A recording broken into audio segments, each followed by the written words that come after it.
And how do I get myself where I need to be? And that's the biggest battle I've fought my whole career. And I don't know if it's something that other people deal with or if it's something that I deal with. It's definitely something I deal with, but it's like I could be ready. And then I get there that day and it's like, man, I don't even want to do this.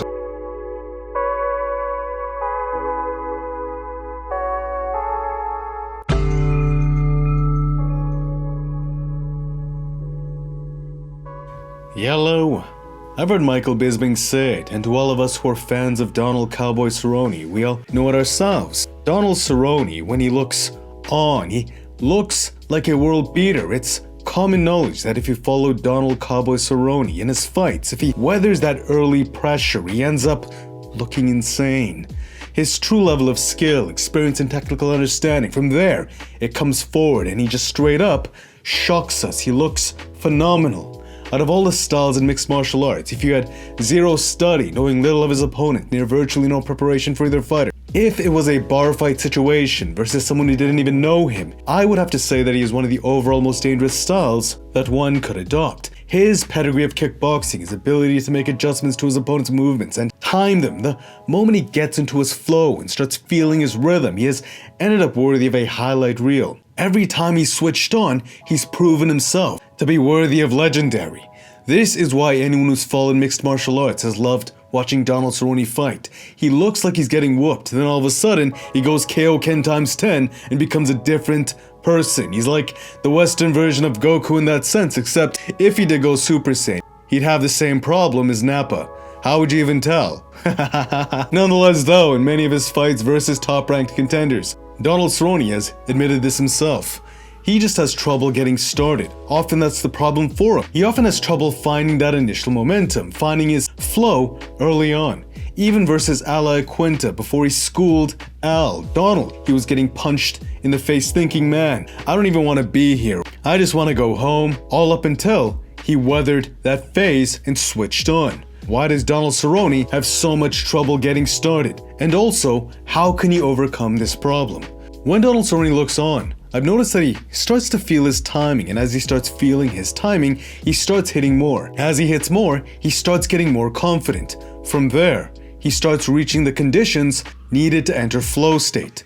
Anxiety and confidence, that balance between relaxed confidence while you feel that anxiety or tension, you feel your nerves, it helps stimulate that flow state. And the moment Donald Cerrone enters his flow, that's like Aang the Avatar entering the Avatar state. All his past experiences, everything he's trained, everything he's worked on, in that moment, it just fluidly articulates itself out. It's beautiful. I've noted a few things about Donald Cerrone as well though. I know that he doesn't really spend too much time studying his opponents. Instead, he has a team that just tells him what to do, and he gains confidence relying on the game plan they provide. But I also remember him telling karate hottie Michelle Waterson that spinny techniques just don't work. Stop doing that karate stuff, or something along those lines. Now, Michelle Waterson has found great success and brought great excitement to her fights by implementing more of her karate roots back into her game.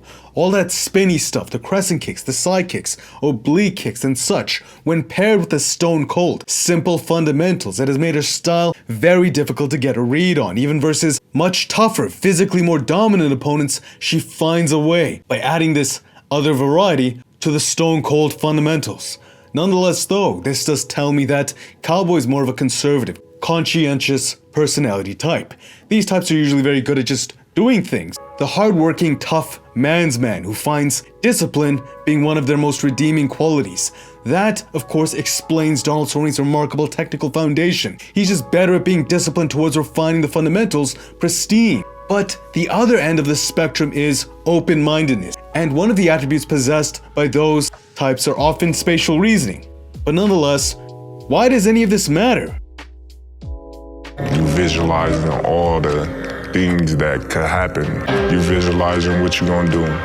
If this happened, what you gonna do? If this happened. So it's going through your mind. Everything is going fast. But once you start walking, then once you get in the ring, it's like you at home.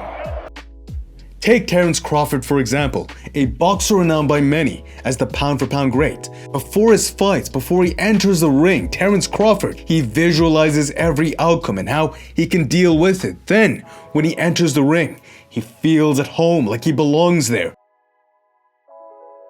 I used to meditate a lot. Now I'm more big into visualization. I became obsessed with the power of the mind. I just took myself to this different mental level where I took myself from being an average Joe.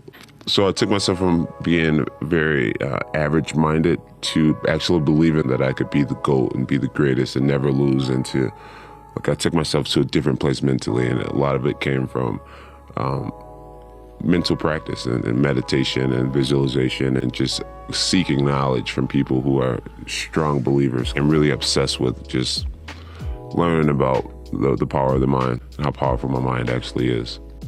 Take Jon Jones. Jon Jones is truly brilliant in this realm, I believe. He spends a lot of time visualizing every outcome, every situation, every flinch made by his opponent and why. And he visualizes how he can overcome that problem, what he can do to solve that problem. Thus, when the fight begins, regardless of his history, I don't think anyone can deny how truly brilliant Jon Jones has been throughout his career. If you base his performance on just a few fights, you truly haven't followed Jon Jones. Prime Jon Jones was a marvel who had the world's jaw drop. I remember the first fights that he had, and I remember what people felt when they saw him during that time. If I see something in my head and speak it out loud, I'll believe in it truly, and then it just happens. And it's been happening for me my whole career. Now, of course, Conor McGregor advocates constant positivity and visualization as well. Visualizing what he can do in each moment, each situation to come out victorious on the exchanges. By the time the fight happens, Conor McGregor, he just looks supremely confident, supremely comfortable. It's just really strange, isn't it? Because he appears to have this aura about it that just soaks the atmosphere. It seems to take over the feel of the overall fight.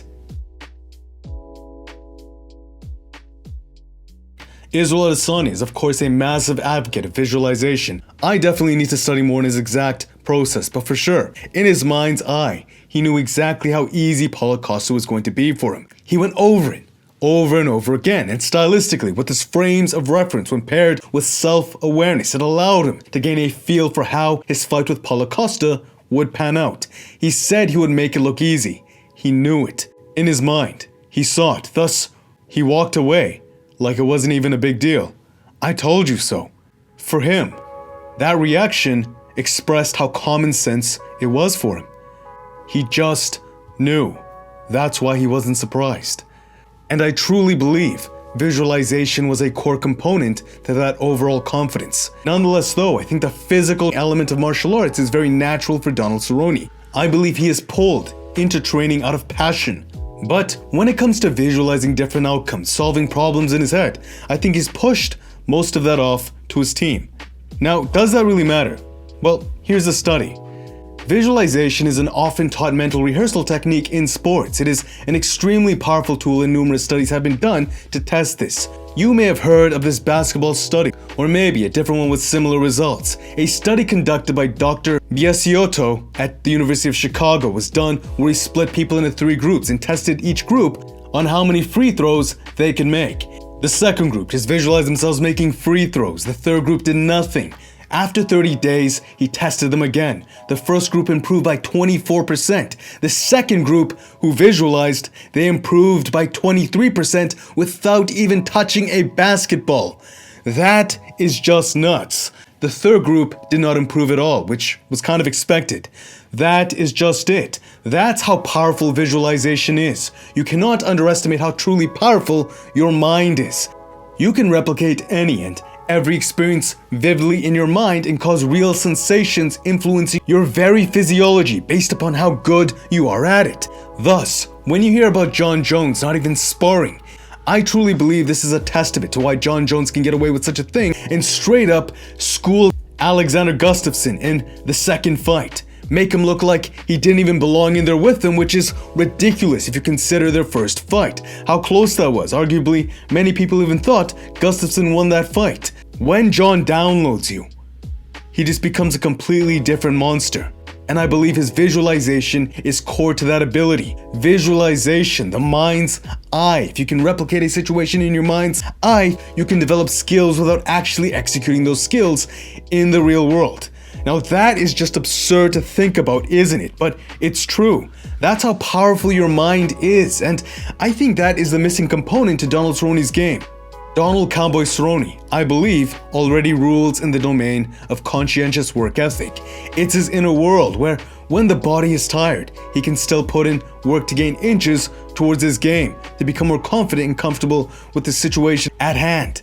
Hypothetically, if he went over thousands of simulations in his mind over and over again, he looked at his opponent, what his opponent wants to do, and found a way to overcome it, or time those situations with his own reference frames. Through self-awareness, trying to find ways to implement what he can do versus what his opponent is doing, innately leveraging his own vast library of experience. If he just kept visualizing ways of truthfully coming out on top versus his opponent's skills. Like Terence Crawford, I believe he would be able to tangibly reinforce a more comfortable, confident feeling before the fight had even began. Thus, the condition for his flow will be closer met.